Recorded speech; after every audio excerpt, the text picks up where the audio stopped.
CBN, edição da noite. Apresentação: Alderson Matos. 7 horas mais 31 minutinhos. Uma ótima noite para você que nos acompanha aqui na TV Diário e na Verdinha M810. Seja muito bem-vindo e bem-vinda. Se você ligou agora ou sintonizou na nossa programação, vamos até às 8 com muita informação, trazendo assuntos que interessam aí a você de casa, trazendo também um balanço dos principais fatos do dia. É hora de falar de saúde no nosso programa.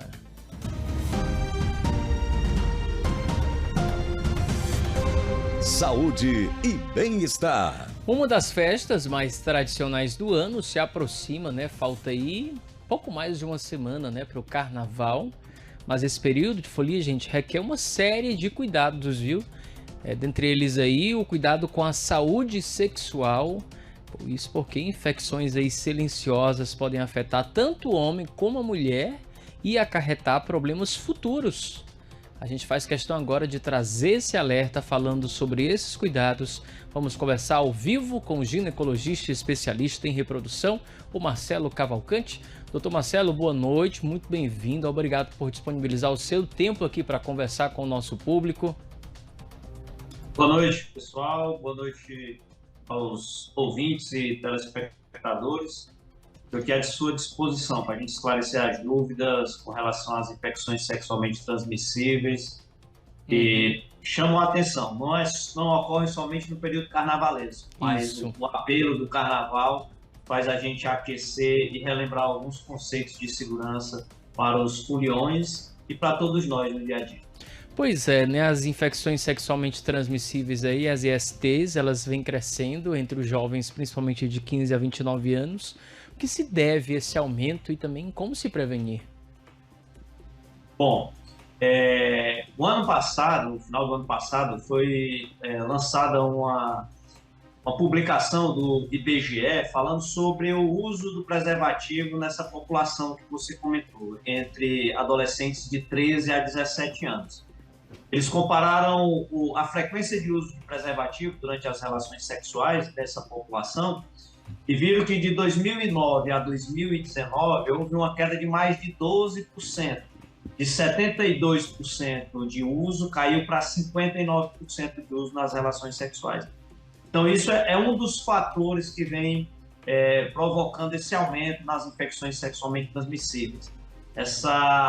Os adolescentes, os jovens de hoje, não presenciaram o início da epidemia do HIV, quando se descobriu essa nova doença sexualmente transmissível e que não tinha cura. Até hoje não tem cura, mas o tratamento na época da descoberta do HIV era muito precário e que as pessoas padeciam com infecções graves e que tinham uma sobrevida muito pequena. Então, isso são alguns fatores que explicam esse aumento.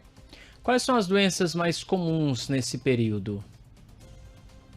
A gente destaca entre as infecções sexualmente transmissíveis, principalmente a conhecida sífilis, que ainda é uma realidade no nosso meio de hoje, a gonorreia, né, o conhecido popularmente e no passado pelo esquentamento, que a gente tem relato dos nossos pais, dos nossos avós, as infecções por clamídia, essa acaba sendo as mais frequentes, mas sem esquecer da que é a mais grave de todas, que é o HIV.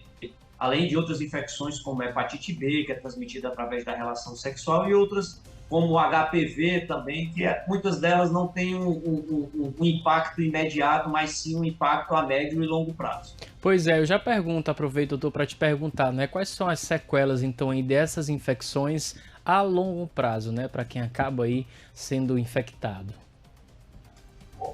Depende de cada uma das infecções. A gente sabe, por exemplo, que o HIV vai comprometer a resistência, a imunidade do indivíduo que é portador do HIV, e a médio e longo prazo, se ele não tiver um bom controle da doença, ele pode sofrer com infecções recorrentes, infecções oportunistas, e isso levar até o óbito. A infecção pelo HPV, que é muito comum no nosso meio, ela está relacionada com o surgimento de lesões, que são as condilomatoses, também popularmente conhecido como Cristo de Galo, e mais graves seriam aquelas infecções por HPV que evoluem para câncer, principalmente o câncer de colo uterino na mulher e está relacionado também com câncer peniano, com câncer na região manoretal dos indivíduos do sexo masculino.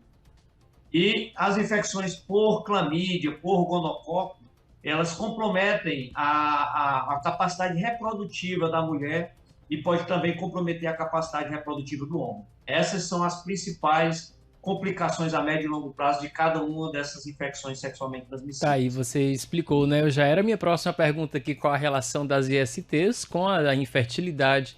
Nesse caso aí, pode sim provocar infertilidade, né, doutor? Principalmente a clamídia e o gonococo, que são essas duas que são muitas vezes silenciosas, por isso que tem que ter essa prevenção. O indivíduo não sabe que tem aquela infecção e ele acaba transmitindo para outra pessoa. São infecções que são ascendentes, que a gente chama. E principalmente na mulher, ela começa ali a nível do colo uterino, sobe para o útero e acomete a trompa, que é onde tem o encontro do espermatozoide com o óvulo. Ficando essa sequela na trompa, essa infecção que pode até vir a ser curada, mas fica uma cicatriz, uma sequela que no futuro essas pacientes poderão ter dificuldade para engravidar. Doutor, para encerrar nossa conversa, eu quero que você traga dicas aí de prevenção, principalmente nesse período aí de folia aqui. Pré-carnaval tá aí, né? Mas o carnaval começa na próxima semana, então aí todo mundo precisa ter bastante cuidado. A principal dica é o uso do preservativo em todas as relações sexuais, tá? As relações eventuais ou não, a gente deve reforçar que o preservativo masculino ou feminino é a única forma de prevenção, né, da transmissão de infecções sexualmente transmissíveis. Infelizmente, eventualmente, pode acontecer de ter um preservativo que acaba, vamos dizer assim, se danificando, rasgando durante uma relação sexual. Nesse caso, os parceiros devem procurar uma unidade de saúde, que ainda existe a possibilidade de a gente fazer intervenções medicamentosas que vão prevenir o surgimento de ISTs, né, que seria a antibiótico profilaxia, para que seja dado antibióticos com a forma de prevenção da clamídia, do gonococo, da hepatite B, do HIV, e que mesmo com a relação desprotegida por conta de uma falha do preservativo, a gente ainda tem como evitar o surgimento dessas ISTs.